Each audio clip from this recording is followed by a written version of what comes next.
With the recent explosion of Blue Origin's New Glenn rocket on the launch pad, it now looks increasingly likely that Lunar Starship, or Starship HLS as NASA calls it, will be the vehicle that returns American astronauts to the surface of the Moon. In this video, I'm going to look at Lunar Starship, the concept of operations NASA has chosen to land on the Moon, and the overall system architecture behind it. In my opinion, this is a bad architecture that is fundamentally unsafe, regardless of the vehicle used. Similar sentiments have been expressed repeatedly by NASA's safety panel, ASAP, for several years now. I want to be clear, my criticisms of Starship and Blue Origin's Mark II lander apply specifically to crewed missions. Both vehicles have value for cargo missions, which will make up the vast majority of flights needed to build and sustain the Artemis moon base. After watching this video, please leave your thoughts and opinions in the comments section below. But first, let's talk about the system architecture itself before we get into Starship specifically. NASA's Moon Landing System Architecture, Integrated Lander. Let's define the current system architecture for crewed missions to the Moon as an integrated lander. By this, I mean a single vehicle, in this case Starship HLS, is responsible for every phase of the mission: descent to the lunar surface, acting as a crew's habitat during surface operations, and ascent back to lunar orbit at the end of the mission. In this architecture, every critical system must function from the beginning of the mission to the end, otherwise the crew die. I want to be clear, I'm not attacking Starship itself. The same criticism applies to Blue Origin's Mark II lander or any other vehicle that uses this integrated lander approach. The issue is the system architecture. It creates multiple single points of failure without providing either backups or a credible crew rescue capability. NASA's safety panel has repeatedly asked for NASA to consider a more balanced risk posture and to re-examine the system architecture. The problem with integrated landers.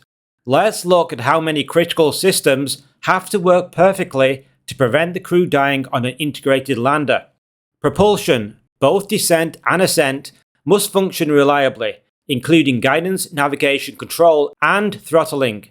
A hard landing that damages the structure could easily cause the vehicle to topple over. Hazard avoidance is also essential, particularly in the lunar South Pole region, where landing on a boulder inside a crater or on a steep slope could prove fatal. Life support must operate throughout the entire mission. However, this capability has not yet been demonstrated on a vehicle the size of Starship. In fact, the planned uncrewed demonstration mission will not even carry any life support systems. Power is equally critical. Large boulders up to 20 meters across are common near the lunar South Pole. Landing too close to one of these could block the solar panels, causing the batteries to drain rapidly and leading to the loss of critical systems, such as avionics and life support. This is why hazard avoidance software is so important. It must ensure the vehicle lands in a location with clear lines of sight to the sun for power and to Earth for communications. Guidance, navigation, and control, both hardware and software, must work correctly during both descent and ascent. We've already seen what can happen when GNC fails. In 2024, NASA came close to losing the crew of the Boeing Starliner due to multiple thruster and systems failures during its approach to the ISS. Although the root cause was hardware failure, the GNC system actively made the situation worse. Only when the crew took manual control of the spacecraft was the situation resolved. It's worth noting that Starship does not yet have this capability. There is still an ongoing disagreement between NASA and SpaceX on this issue. Given the challenging landing environment near the lunar South Pole, off-nominal events are more likely, so the lack of manual control could prove fatal. Finally, cryogenic storage and conditioning are essential because Starship uses liquid methane and liquid oxygen. Both propellants must be maintained within tight temperature limits throughout the mission, and boil-off must be carefully managed to avoid excessive propellant loss. Landing legs and overall vehicle attitude are also critical. Even a slight deviation or sideways motion during touchdown could be disastrous, especially with a vehicle as tall as Starship. The technology is immature. Lunar Starship depends on several technologies that are still immature, all being introduced at the same time for crewed missions. These include large-scale orbital cryogenic propellant transfer, full-flow staged combustion engines, complex cryogenic fluid management and boil-off control, and the human rating of an entirely new vehicle architecture. All these technologies must be matured in the next 2 years if NASA is to land crew on the Moon in 2028. ASAP, NASA's safety panel, considers that Starship is unlikely to be ready in the next few years, stating that objective is, and I'm quoting, daunting and probably not achievable, unquote. Attempting to compress the timeline to develop multiple highly complex technologies into a single vehicle while operating under intense schedule pressure to land on the uneven and poorly lit terrain of the lunar South Pole to meet a political deadline is dangerous. Operational complexity. The current concept of operations requires as many as 16 launches per crewed mission. In contrast, China's plan needs only 2 launches, while the Apollo program achieved crewed lunar landings with just a single launch. At its peak, Apollo flew 2 crewed missions to the Moon in the same year. We have gone from 1 launch needed in 1969 to 16 launches in 2028 to do the same mission, land astronauts on the Moon. While Apollo achieved that safely and with a high cadence, it's doubtful whether NASA will have the same success. In addition to the launches, precise orbital docking and cryogenic propellant transfer are needed.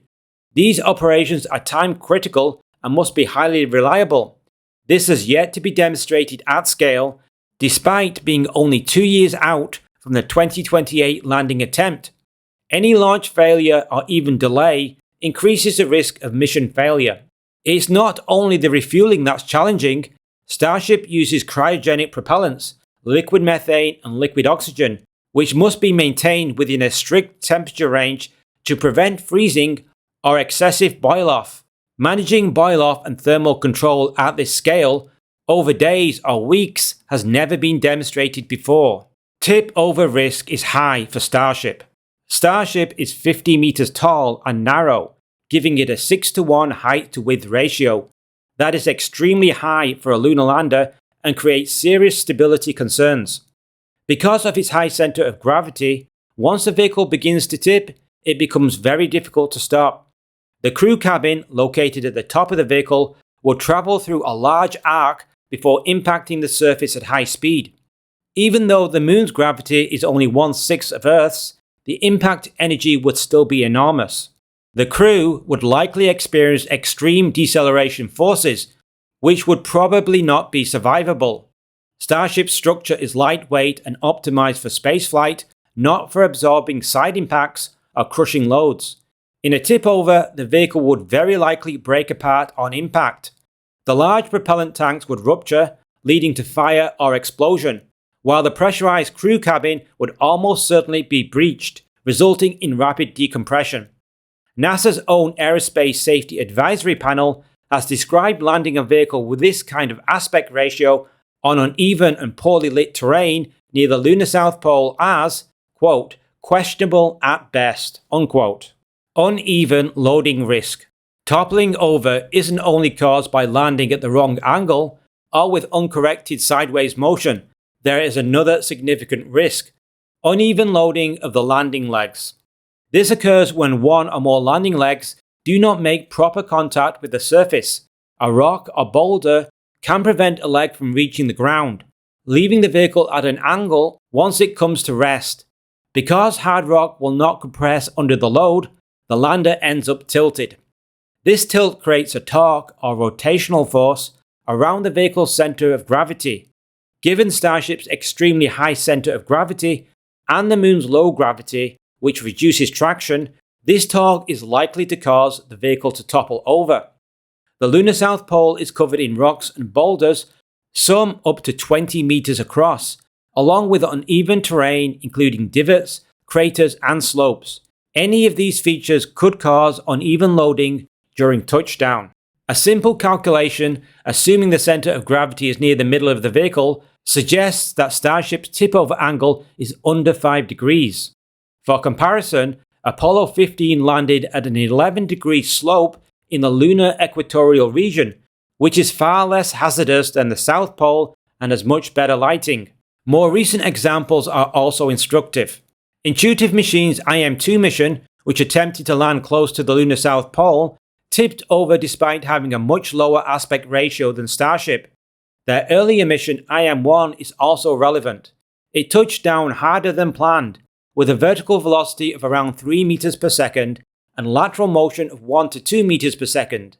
Because of the low traction on the lunar surface, the lander skidded until one foot pad caught on a surface feature, likely a rock. This turned the leg into a pivot point. The resulting forces snapped the leg, and the vehicle slowly toppled over, coming to rest at a roughly 30-degree angle against a rock. These real-world cases show how easily a lunar lander can tip over.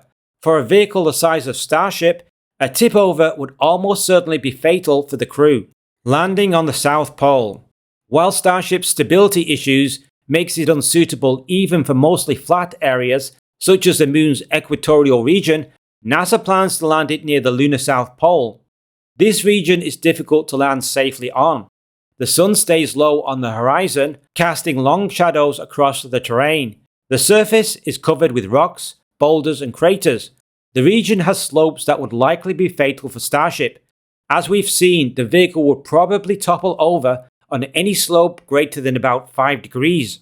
With the low lighting conditions, it's harder for the hazard avoidance system to locate a safe landing spot, with dangers appearing perhaps at the last moment as the Starship lights illuminate the surface. On a low-gravity world like the Moon, traction is minimal. Attempting to land a very tall vehicle under these conditions is especially risky, more so when crew are on board. It's worth noting that shorter landers face different but equally serious problems. Landing too close to a large boulder could block sunlight from reaching the solar panels, causing the batteries to drain rapidly. Communication antennas could also lose line of sight to Earth, cutting off all contact with mission control. This is why the integrated lander architecture is fundamentally unsafe, regardless of the vehicle's size or geometry. On the lunar South Pole, landing in the wrong spot can quickly lead to mission failure and loss of crew, because there is no backup system to provide a second chance. Crew survivability and lack of rescue capability. The integrated lander architecture proposed by the HLS vendors and accepted by NASA leads to loss of crew in a wide range of off-nominal events. These could include an uneven landing, resulting in a tip-over, a major systems failure, or even a partial failure, such as occluded solar panels. Under these conditions, there is no realistic possibility of crew survival. NASA has made it clear that there are no crew rescue plans. In fact, NASA does not even require emergency escape hatches in lunar landers. Even if such hatches existed, they would be of little use, since the crew would have no means of evacuation from the surface. NASA's current plan assumes that everything goes as expected. If it doesn't, the crew die. Does that sound like a safety-first approach to you? NASA's own human rating standard requires the capabilities be provided for crew to survive potentially catastrophic hazards. NASA claims it's not practical. Given their integrated lander system architecture, crew have no realistic way of surviving on the Moon should the lander fail. NASA's own safety panels. Independent safety bodies have repeatedly flagged the current approach to crewed lunar missions as carrying unacceptable levels of risk. The Aerospace Safety Advisory Panel, or ASAP, has repeatedly warned about the complex concept of operations, immature technologies, and the stacking of firsts into a single high-risk mission. NASA's Office of Inspector General, in its March 2026 report, stated that the human landing system is a top contributor to loss of crew risk. It also confirmed that NASA has no rescue capability for crew stranded on the Moon or in lunar orbit. NASA's attitude to crew rescue. NASA has explicitly decided not to develop or maintain a crew rescue capability for the early crewed Artemis missions. This removes a major layer of safety margin from the program. The agency is fully aware that it does not have the capability to rescue astronauts stranded on the lunar surface or in lunar orbit. Even if the crew were to survive a catastrophic event, such as a hard landing or a tip-over, they would be left on the moon with no way of returning to orbit. Why is rescue so difficult under the current architecture? There is no dedicated rescue vehicle waiting in orbit. Only the integrated landers from SpaceX and Blue Origin are designed to reach the lunar surface and return to orbit. Both providers operate highly complex concept of operations, making it impossible to respond quickly to any emergency. NASA has accepted risky lander designs which have no credible plans to rescue astronauts if a major failure occurs. This is a deliberate decision that removes a key safety layer for the crew.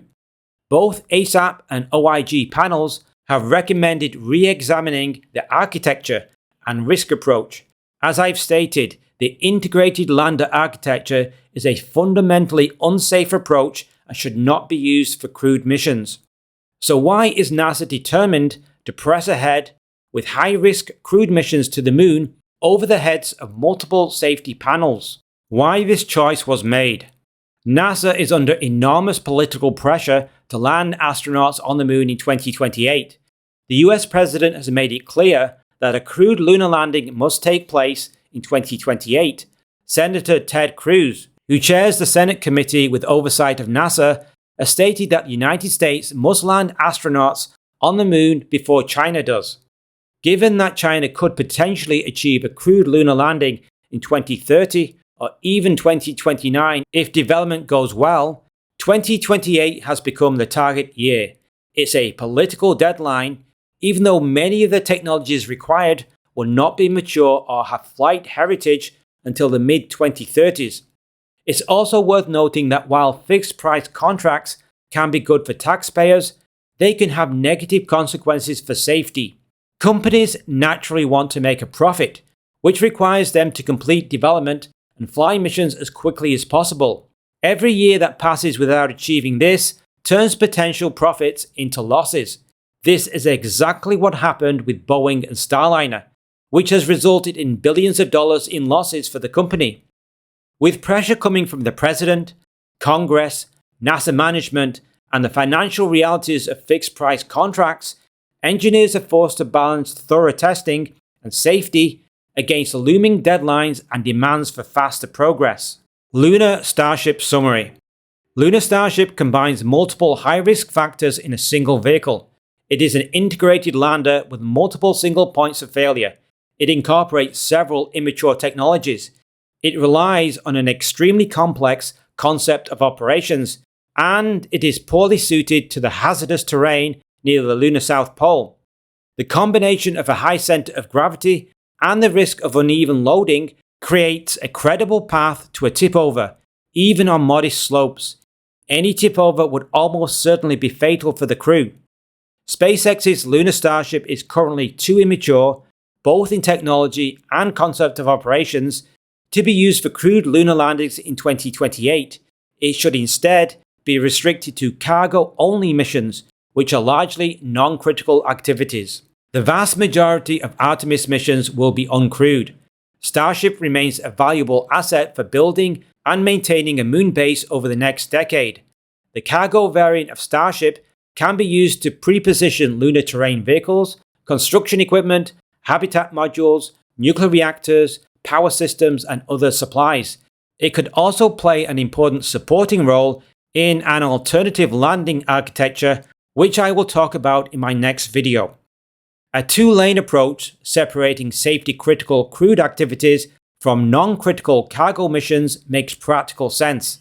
It allows high-performance systems like Starship to mature and gain flight heritage while protecting crew safety in the meantime.